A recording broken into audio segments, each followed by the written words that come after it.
We are going to discuss the standard Brownian motion and Brownian bridge processes through a set of simple examples. As our first example, let's consider a one-dimensional Brownian motion, and suppose that we wish to show that for any t greater than 0, the expected value of b subscript t is 0, and the expected value of b subscript t squared equals t. And secondly, we wish to show that for any s and t greater than or equal to 0, the expected value of the product b subscript s, b subscript t is s wedge t, where s wedge t is the minimum of s and t. We first of all begin by recalling the definition of a standard Brownian motion. A standard Brownian motion is a random process with state space with the set of real numbers that satisfies the following list of properties. The first one is that x subscript 0 equals 0 with probability 1. X has stationary increments. So the random process x has stationary increments, which simply means that the distribution of x subscript t minus x subscript s has the same distribution as x subscript t minus s for s is less than t. X has independent increments, which is a third property, which simply means that x t1 x subscript t minus 1 x subscript t2 minus x subscript t minus t1 up to x subscript t n minus x subscript t n minus 1 are all independent distributions. The fourth property states that the process is normally distributed with mean 0 and variance t for each t in the interval from 0 to infinity, and this is an open interval. So here we can write x being normally distributed between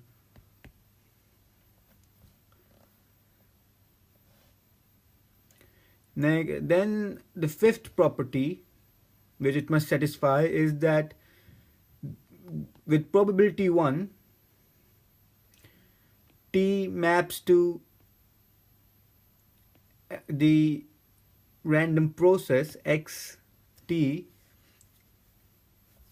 and this map is continuous on the interval. The solution to the first part of the question follows directly from the definition of the standard Brownian motion. We know that the random process x is normally distributed with mean 0 and variance t.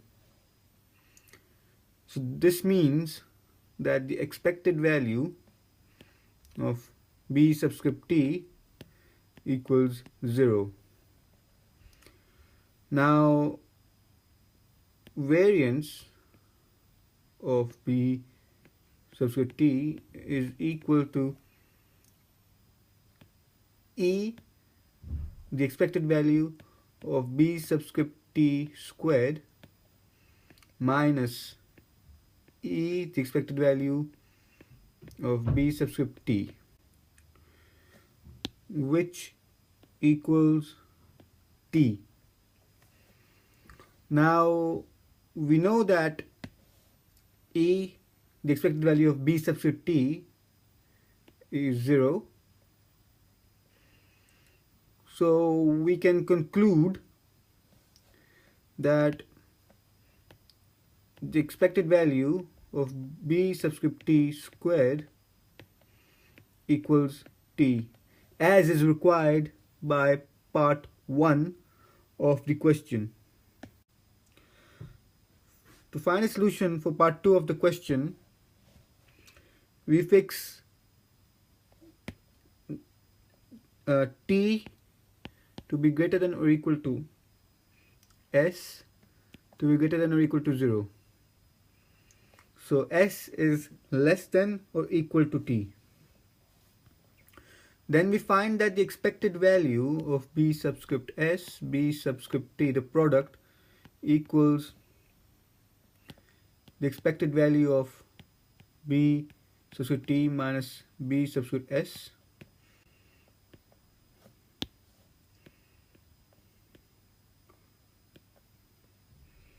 plus e b subscript s squared, so the expected value of b subscript s squared.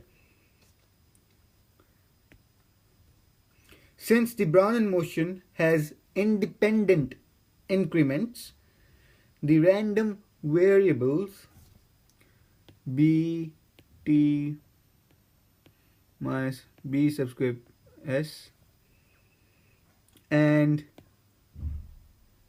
b subscript s are independent, and we find that the expected value of b subscript t minus b subscript s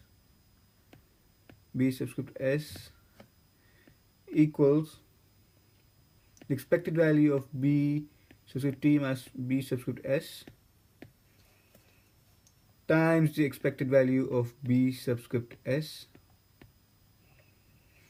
which equals 0. Furthermore, we know that the expected value of b subscript s squared equals s. Therefore, we can conclude that the expected value of b subscript s times b subscript t equals s, which is the required identity given that t is greater than or equal to s. Now if t equals s, right, so t equals s, let's say, would imply that the expected value of b subscript t squared equals t, which we have shown in part 1 to be the case.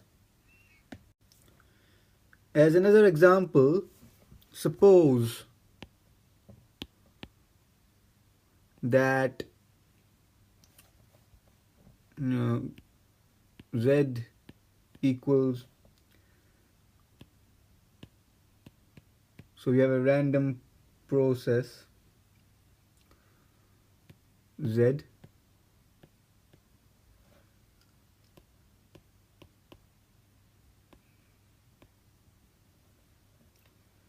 with z subscript 0 equals 0 and the expected value of z subscript t equals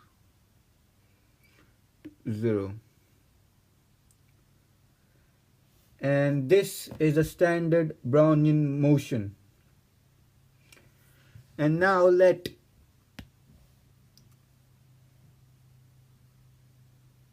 x subscript t equals z subscript t minus t z subscript 1, where t lies in the interval, in the closed interval 0 and 1. So between 0 and 1. And we wish to show that x, a random process defined by, in this way,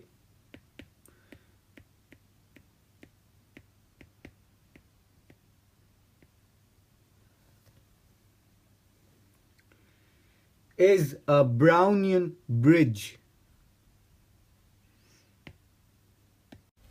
Let's begin by recalling what is a Brownian bridge process. A Brownian bridge process is obtained by taking the standard Brownian motion, process X, and restricting it to the interval or closed interval between 0 and 1, such that x subscript 0 equals 0 and x subscript 1 equals 0 as well.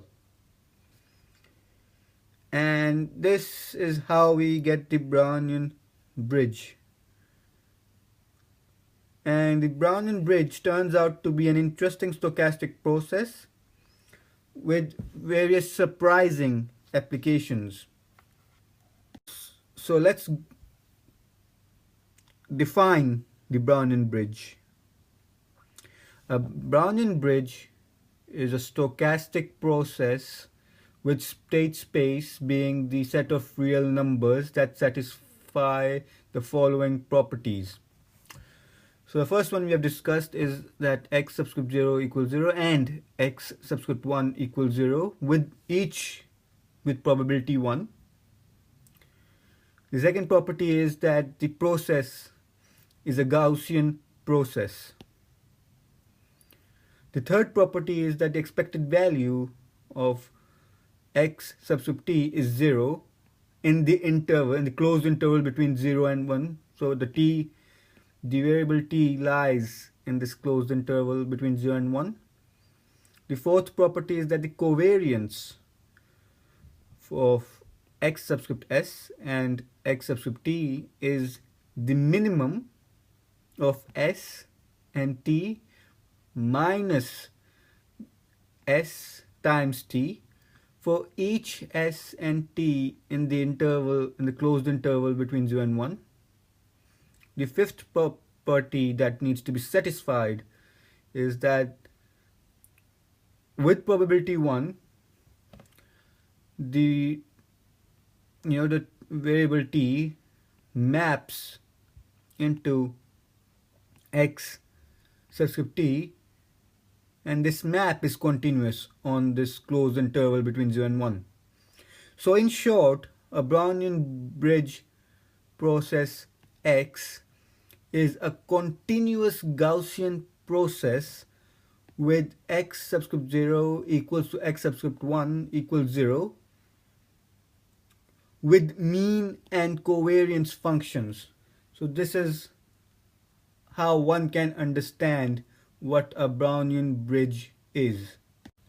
To solve the question, we have to show that each of the property of being a Brownian bridge process is satisfied. We begin by property number 1. So property number 1, x subscript 0 equals z subscript 0 equals 0. That's a tick. And x subscript 1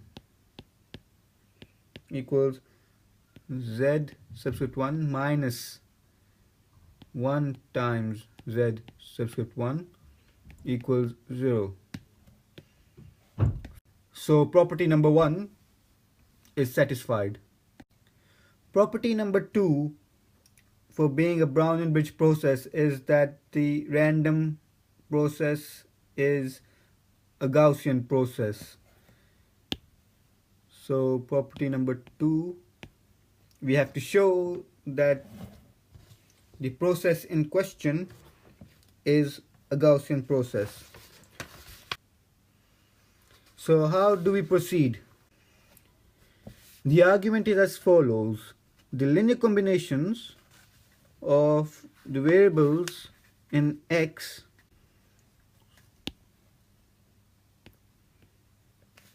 reduce to linear combination of variables in Z,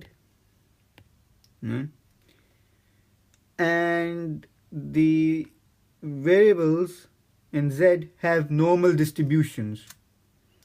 So normal distributions,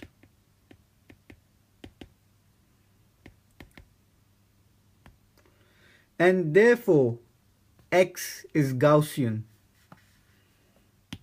So this property is satisfied as well. To prove property 3, we have that the expected value of X subscript T equals the expected value of Z subscript T minus T times the expected value of Z subscript T. And because we know that the expected value of Z subscript T is 0, we have that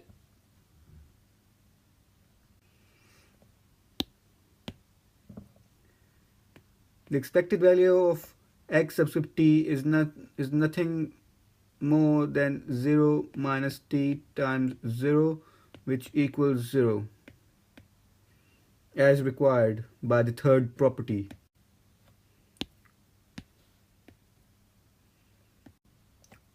To prove property 4 holds is a little bit tedious.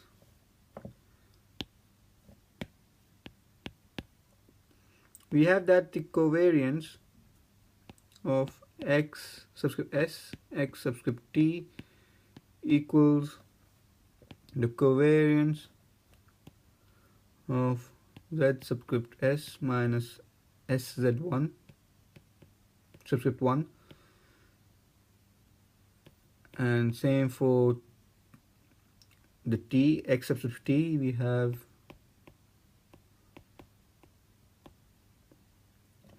this equals the covariance of Z subscript S, Z subscript T minus T times the covariance of Z subscript S, Z subscript 1 minus S times the covariance of Z subscript T, Z subscript 1 plus S times T, the covariance of Z subscript 1, Z subscript 1. And now we notice that the covariance of Z1, Z subscript 1 and Z subscript 1 is just 1.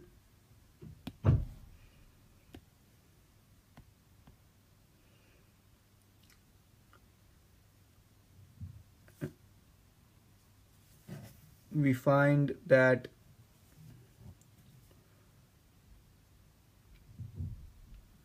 the covariance of Z subscript T and Z subscript 1 is T, and so for the covariance of Z subscript S with Z subscript 1, so this is just S, and we find that this all equals the minimum of S and t minus st for s and t in the closed interval between 0 and 1.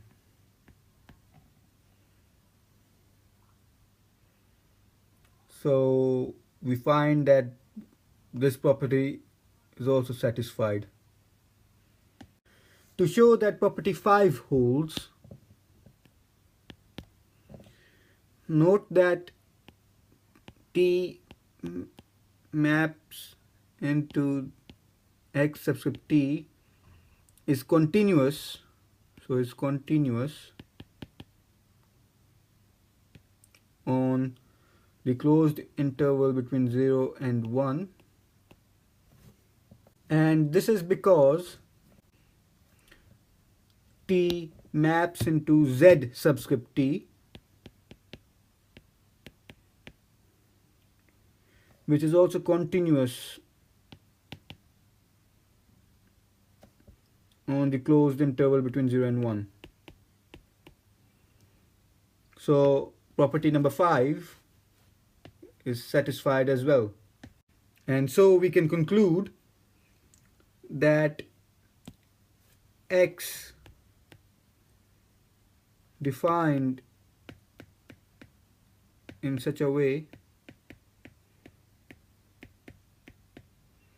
is indeed a Brownian bridge process.